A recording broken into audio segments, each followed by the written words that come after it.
आपके एएमएच को फ्लक्चुएट करने के लिए बहुत बड़ा कारण होता है आपका स्ट्रेस लेवल।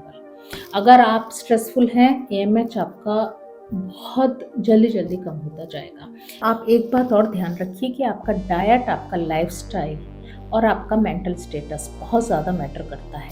इसलिए बहुत ज़रूरी है कि आप इन तीनों चीज़ों पे खास ध्यान दें। ये मैं आपको एक एग्जांपल के थ्रू बताना चाहूँगी ताकि हो सकता है कि कहीं न कहीं आप में भी पॉजिटिविटी जागे। देखिए, नवंबर फर्स्ट वीक में मेरे पास एक पेशेंट आई थी, थोड़ा शॉर्ट में बताऊँगी। और वो जो है 5 साल से इनफर्टिलिटी की समस्या से ग्रस्त थी। 1 से 1.5 साल से उनका एम्स में ट्रीटमेंट चल रहा था और जनवरी माह में जब उनका एएमएच हुआ था, एएमएच टेस्ट हुआ तो 0.66 के करीब आया था। वहाँ जो है डॉक्टर्स ने उन्हें आईवीएफ की सलाह दे दी। उसके बाद उन्होंने 1-2 महीना और मेडिसिन ली, उसके बाद उन्होंने ट्रीटमेंट छोड़ दिया।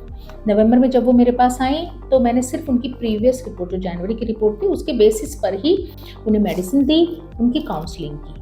एवरी 10th डे मैं उन्हें काउंसलिंग के लिए बुलाती थी क्योंकि स्ट्रेस लेवल उनका बहुत ज़्यादा हाई था। हाँ, इतना ज़रूर है कि वो पॉजिटिव होती गई थी, उनका स्ट्रेस बिल्कुल कम होता गया था बिकॉज उन्हें लग रहा था कि अब यही एक लास्ट रास्ता है, इसके अलावा आईवीएफ ही एक बचता है जिसकी तरफ वो जाना नहीं चाहती थी। तो खैर ये सब रहा, फॉलिकुलर स्टडी कराई, अंडे उनके बन रहे थे।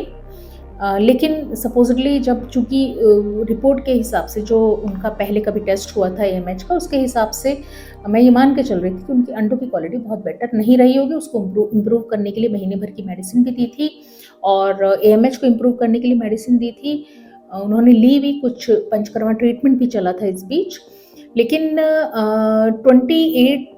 26 ऑफ नवंबर जब उनका एएमएच भी मैंने रिपीट कराया, क्योंकि बहुत लंबा टाइम पहले उनका कभी एएमएच हुआ था, इस बीच कभी हुआ नहीं, तो उनका एएमएच कराया तो 0.29 था। इसका मतलब मान के चल रही हूँ कि इस बीच उनका एएमएच बहुत ज़्यादा कम हुआ था।